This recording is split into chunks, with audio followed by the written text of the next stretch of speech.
दोस्तों जय श्री कृष्ण। अग्नि पुराण अध्याय 51 से 55। अध्याय 51 सूर्य और अन्य ग्रहों की छवियों की विशेषताएं। प्रभु ने कहा, सूर्य की प्रतिमा एक पहिए और 7 घोड़ों वाले रथ पर सवार होनी चाहिए। दाहिने हाथ में 2 कमल, स्याही की डंडी, कलम और एक डंडा होना चाहिए। सूर्य के सेवक और द्वारपाल पिंगला को हाथ में गदा लिए हुए बाईं ओर बैठाया जाना चाहिए। सूर्यदेव के साथ चौड़ियां लिए हुए महिला सेवकों को रखना चाहिए और उनके बगल में पीली दिखने वाली पत्नी को रखना चाहिए। अथवा सूर्य की प्रतिमा अकेले घोड़े पर सवार बनाकर बनानी चाहिए। विभिन्न दिशाओं के रक्षक देवताओं को शस्त्रों से सुसज्जित करके हाथों में 2 कमल लेकर वरदान देते हुए बनाना चाहिए। अग्नि और अन्य देवताओं की गदा, त्रिशूल, चक्र और कमल धारण करने वाली प्रतिमाएं अलग अलग दिशाओं में चारों ओर स्थापित की जानी चाहिए। अर्यमा से शुरू होने वाले सूर्य के रूपों की प्रतिमाएं 4 भुजाओं वाली दर्शाई जाती हैं और उन्हें 12 पंखुड़ियों वाले चित्र में रखा जाता है। वरुण, सूर्य, सहस्रांशु जिसमें 1000 किरणें हों, धात्री, तपन, सावित्री, गभस्तिक, रवि, पर्जन्य, त्वष्ट्र, मित्र और विष्णु उनके विभिन्न नाम हैं क्योंकि वे मार्गशीर्ष से शुरू होने वाले और कार्तिक पर समाप्त होने वाले महीनों के दौरान मेष राशि से शुरू होने वाले राशियों पर चलते हैं। इनकी स्त्री शक्तियां, जिन्हें रा, सुषमा, विश्वासी, इंदु, प्रमर्दिनी, प्रहर्षणी, महाकाली, कपिला, प्रबोधनी, नीलांबरा, घनांतस्था और अमृता नामों से जाना जाता है, तथा जो पंखुड़ियों के सिरों पर स्थित हैं, काले, लाल, हल्के लाल, पीले, हल्के पीले, सफेद, भूरे, पीले, हरे, सफेद, धूसर और नीले रंग की हैं। पंखुड़ियों के अग्रभाग पर स्थित वरुण तथा अन्य देवताओं को भी इसी प्रकार के रंग दिए गए हैं।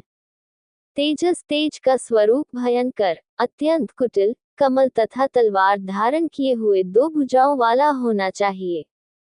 ये दोनों दिसंबर, जनवरी और नवंबर, दिसंबर महीनों के अनुरूप हैं। चंद्रमा का स्वरूप यज्ञोपवीत और माला धारण किए हुए होना चाहिए। मंगल का स्वरूप भाला और माला धारण किए हुए होना चाहिए। बुध का स्वरूप धनुष और माला हाथ में लिए हुए होना चाहिए। बृहस्पति का स्वरूप यज्ञोपवीत और माला धारण किए हुए होना चाहिए। शुक्र की प्रतिमा में यज्ञोपवीत कलश और माला धारण की जानी चाहिए। शनि की प्रतिमा में घंटियों का घेरा होना चाहिए। राहु, चंद्रमा का आरोही भाग जिसे ग्रह माना जाता है, की प्रतिमा में चंद्र चक्र का आधा भाग धारण किया जाना चाहिए। केतु, चंद्रमा का अवरोही भाग जिसे ग्रह माना जाता है, की प्रतिमा में तलवार और दीपक धारण किया जाना चाहिए। अनंत, तक्षक, कर्क, पद्म, महाभज और शंख ये सभी नाग महान तेज वाले फन वाले सिर वाले हैं। इंद्र की मूर्ति वज्र से युक्त है और हाथी पर बैठे हुए हैं। अग्नि की मूर्ति बकरे पर सवार है और हाथ में भाला लिए हुए है। यम की मूर्ति भैंसे पर सवार है और हाथ में गदा लिए हुए है तथा निऋति की मूर्ति तलवार लिए हुए है। वरुण, समुद्र देवता की मूर्ति मगरमच्छ पर बैठे और पाश पकड़े हुए बनाई गई है। वायु, पवन देवता की मूर्ति मृग पर सवार और ध्वजा पकड़े हुए बनाई गई है। कुबेर, धन के देवता की मूर्ति भेड़ पर बैठे और गदा लिए हुए बनाई गई है, और ईशान बैल पर बैठे और जटाधारी बनाए गए हैं। विश्व के दिशा निर्देशकों की प्रतिमाओं में 2 भुजाएं हैं। दिव्य शिल्पकार विश्वकर्मा को माला पकड़े हुए दर्शाया जाना चाहिए। हनुमत, राम का भक्त की प्रतिमा हाथ में वज्र लिए हुए तथा पैरों से धरती पर प्रहार करते हुए दर्शाई जानी चाहिए। अर्धदिव्य प्राणी किन्नरों को अपनी भुजाओं में वीणा धारण किए हुए तथा विद्याधरों अर्धदिव्य प्राणी को आकाश में माला धारण किए हुए और घूमते हुए दर्शाया जा सकता है। भूतों को क्षीण शरीर वाले तथा पिशाचों को विकृत चेहरे वाले, स्थलों के रक्षकों को त्रिशूल धारण किए हुए तथा मृतकों की आत्माओं को दुबले पतले तथा बड़े पेट वाले के रूप में दर्शाया जा सकता है। अध्याय 52 देवी देवताओं के विभिन्न रूपों की छवियों की विशेषताएं। प्रभु ने कहा, मैं 8 योगिनियों दुर्गा की सेविकाओं के लक्षणों का वर्णन करूंगा जो क्रमशः पूर्व से उत्तर पूर्व तक 8 दिशाओं में निवास करती हैं।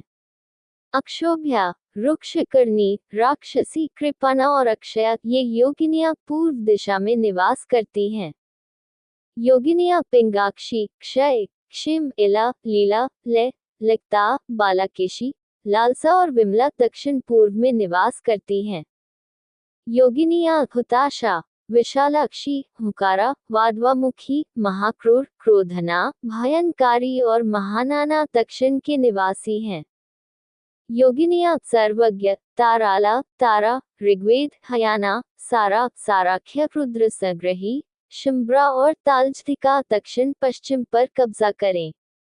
रक्ताक्षी, सुप्रसिद्ध, विद्युत जिह्वा, करणकिनी, मेघनाद, प्रचंडोग्रा, कलकर्णी और वरप्रदा पश्चिम के निवासी हैं। चंद्रा, चंद्रावली, प्रपंच, प्रलयंतिका, शिशुवक्त्र, पिशाची, पिशिताशा और लोलुपा उत्तर पश्चिम में निवास करते हैं। धामनी, तपनी, रागिनी, विकृतानन, वायुवेगा, बृहत्कुक्षी, विकृत और विश्वरूपिका उत्तर पर शासन। यमजिह्वा, जयंती, दुर्जया, जैतिका, विडाला, रेवती, पूतना और विजयांतिका उत्तर पूर्व पर प्रभुत्व रखें। इन योगिनियों को 8 भुजाओं या 4 भुजाओं वाली, अपनी पसंद के हथियार चलाने वाली तथा अपने भक्तों को सभी लाभ पहुंचाने वाली के रूप में दर्शाया जाना चाहिए। भगवान भैरव हाथ में अर्क का पौधा कैलोट्रोपिस गिगेंटी धारण कर सकते हैं तथा उनका मुख घुटने या कोहनी के समान हो सकता है, जिस पर जटाएं तथा चंद्रमा हो। कृत्तिवास को एक ओर तलवार, अंकुश, कुल्हाड़ी और बाण धारण किए हुए तथा ब्रह्मांड को सुरक्षा प्रदान करते हुए दर्शाया जाना चाहिए, तथा दूसरी ओर धनुष, त्रिशूल, शीर्ष पर कपालयुक्त गदा और पाश धारण किए हुए दिखाया जाना चाहिए। या फिर वह 5 मुख वाला हो, हाथी की खाल पहने हो और सांपों से सुशोभित हो। वह शव पर बैठा हो। उसकी पूजा मात्र देवियों के बीच में की जानी चाहिए। रा अक्षर तक के सभी अक्षरों से युक्त तथा 6 अवयवों और 8 दीर्घ स्वरों वाले मंत्रों से उनकी पूजा करनी चाहिए। उनका भी ध्यान करना चाहिए कि वे घर की ज्योति की बत्तियों में स्थापित हैं, स्वर्णाभूषणों से युक्त हैं, नाद, बिंदु और इंदु से युक्त हैं, 2 और दिव्य माता तथा भगवान के शरीर को तेजस्वी बना रहे हैं। वीरभद्र शिव के सेवक को 4 मुखों वाले रूप में दर्शाया गया है, जो माता देवियों के सामने एक बैल पर बैठे हैं। देवी गौरी शिव की पत्नी को 2 भुजाओं और 3 आंखों वाले रूप में दर्शाया गया है, जो एक भाला और दर्पण से सुसज्जित हैं। देवी ललिता दुर्गा का एक रूप को इस प्रकार दर्शाया जाना चाहिए कि उनके दोनों हाथ भाला, एक छोटा घड़ा तथा एक अन्य घड़ा पकड़े हुए हों तथा वे वरदान देने वाले हाथ दिखा रही हों। उन्हें कमल पर विराजमान होना चाहिए। उन्हें दर्पण, काजल लगाने की एक छोटी छड़ी, स्कंद और गणेश से भी सुसज्जित होना चाहिए। देवी चंडिका के 10 हाथ हैं, जिनमें से दाहिने हाथ में तलवार, भाला, चक्र और तीर है, तथा बाएं हाथ में जादुई पाश, ढाल, भाला, कुल्हाड़ी और धनुष है। वह सिंह पर सवार है और उसके सामने भाले से मारा गया भैंसा राक्षस है। अध्याय 53 लिंग के लक्षण, शिव का पर्वलयिक प्रतिनिधित्व। प्रभु ने कहा, हे कमलवत ब्रह्म, मैं तुमसे लिंग तथा अन्य वस्तुओं के लक्षण कहूंगा। सुनो। एक आयताकार पत्थर को लंबाई में 2 भागों में बांटकर, नीचे वाले भाग को पुनः 8 भागों में बांटकर, उनमें से 3 भाग छोड़कर, शेष 5 भागों वाले पत्थर को चौड़ाई में 3 भागों में बांटकर उसमें 3 देवताओं को स्थापित करना चाहिए। इसे ब्रह्मा, विष्णु और शिव के रूपों का प्रतिनिधित्व करने के रूप में कहा जाता है, जिनमें से अंतिम वाला भाग अन्य 2 भागों से बड़ा है। आकृति का आधा भाग वर्ग में कोणीय बिंदुओं पर अंकित है। इस प्रकार विष्णु का भाग कहलाने वाला अष्टकोणीय खंड निश्चित रूप से प्राप्त होता है। फिर 16 भुजाओं वाला बहुभुज बनाया जाता है और फिर 32 भुजाओं वाला बहुभुज बनाया जाता है। 64 भुजाओं वाला बहुभुज बनाकर वृत्ताकार आकृति तैयार कर लें। तत्पश्चात श्रेष्ठ गुरु को चाहिए कि प्रतीक का सिर वाला भाग तराशें। लिंग की चौड़ाई को 8 भागों में विभाजित किया जा सकता है। इस लंबाई का आधा भाग काटकर छत्र के आकार का शीर्ष भाग प्राप्त किया जाता है। जिस लिंग की चौड़ाई उसकी लंबाई की 3/4 के बराबर हो, वह सभी वांछित लाभ प्रदान करता है। देवताओं द्वारा पूजित लिंगों के लिए स्तंभ, प्रतीक का भाग, लंबाई प्रतीक की का 1/4 होना चाहिए। अब सभी लिंगों के लक्षणों का वर्णन सुनो। बुद्धिमान पुरुष को चाहिए कि वह 16 अंगुल लंबे लिंग को मध्य रेखा से ब्राह्मण और रुद्र भाग तक 6 भागों में विभाजित करे। ऐसी 2 विभाजन रेखाओं के बीच का स्थान प्रथम 2 मामलों में 8-8 यव का होना चाहिए, तथा प्रत्येक बाद वाली रेखा पहले वाले से 1 यव कम माप की होनी चाहिए।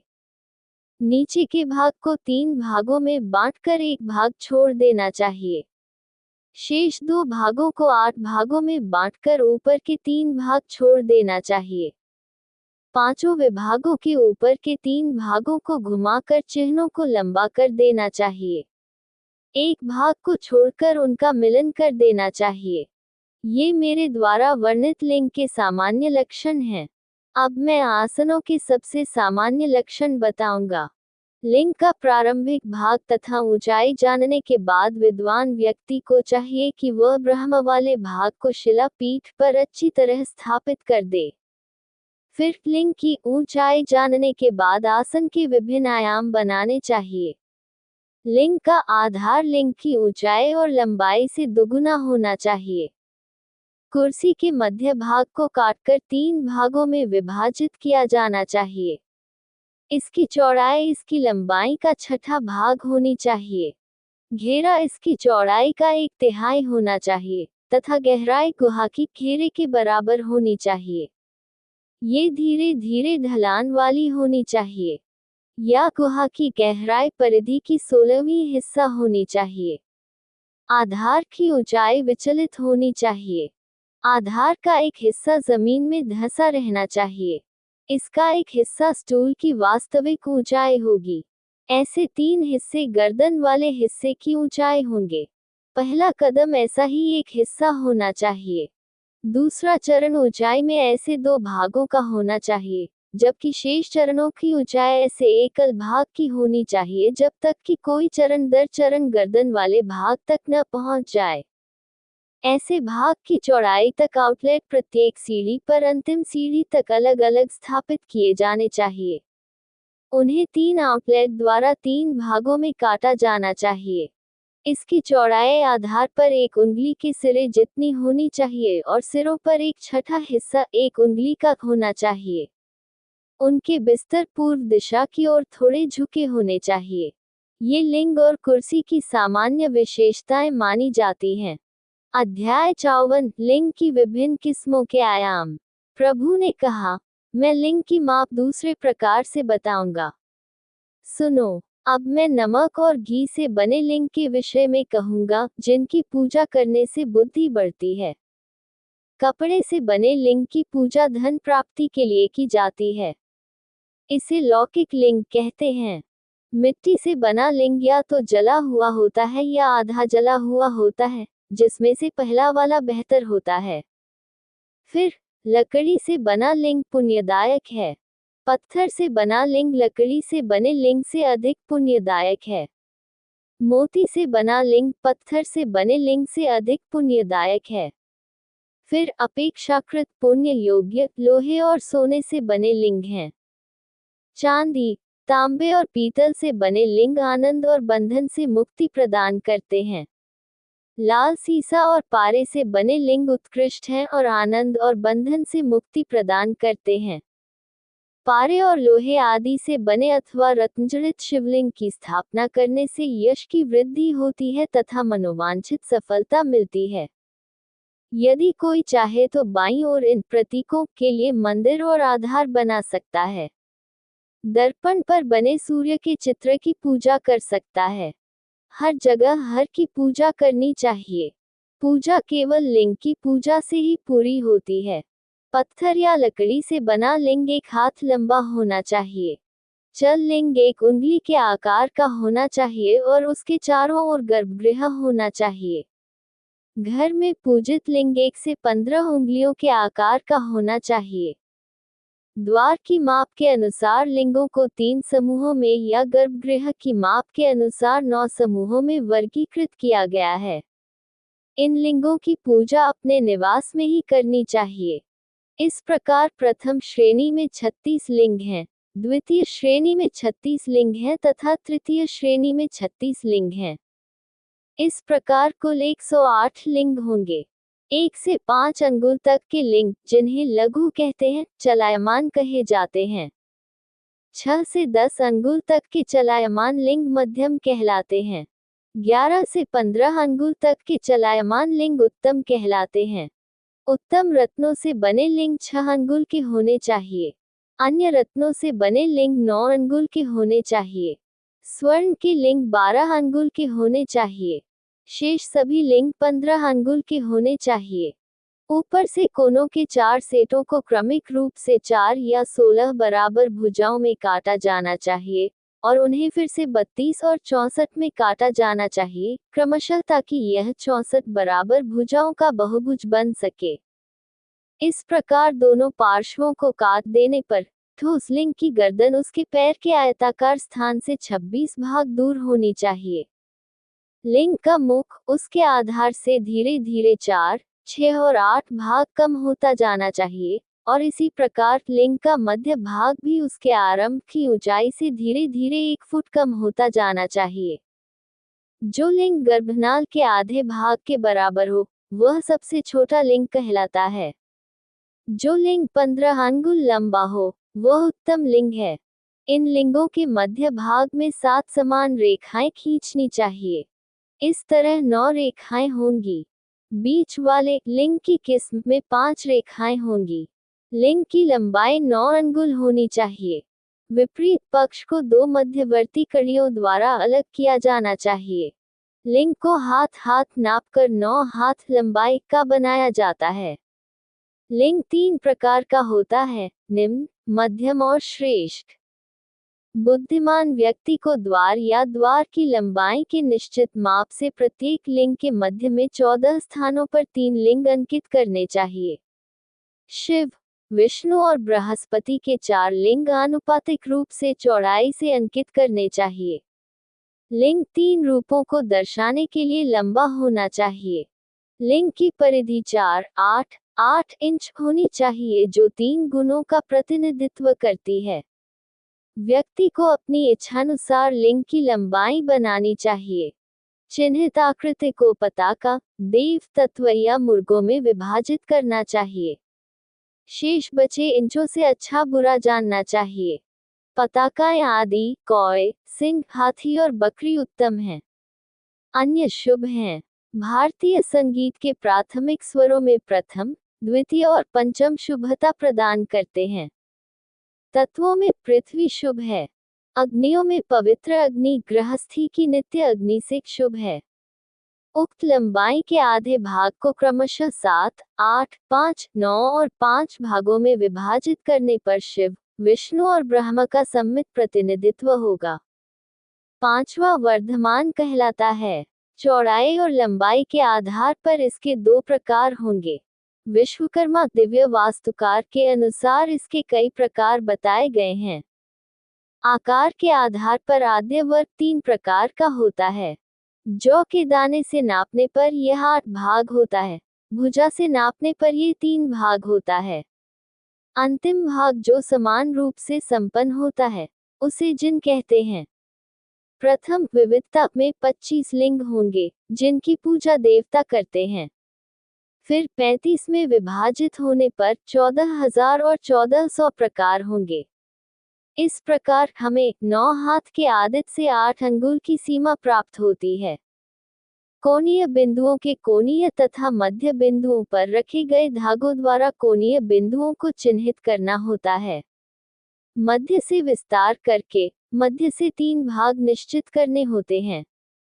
विभाजन के ऊपर 8 कोणीय भाग होंगे। दो कोणीय भाग शिव के भाग को दर्शाते हैं।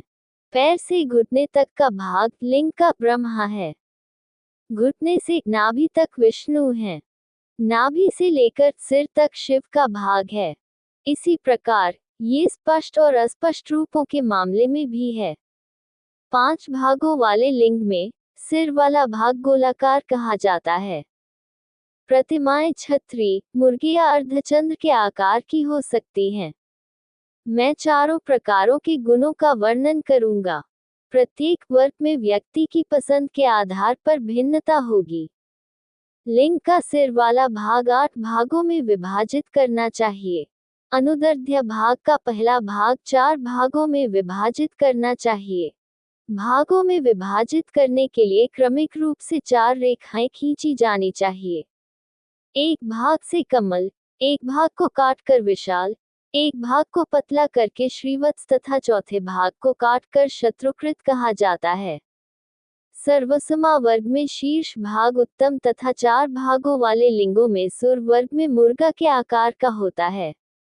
अनादि के शीर्ष भाग का वर्णन किया गया है। तुम शीर्ष के अर्धचंद्र की विशेषताओं को सुनो।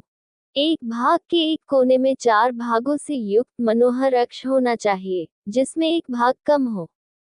2, 3 और 4 भागों को क्रमशः घटाने पर पूर्ण अर्धचंद्र और कमल की आकृति बनती है।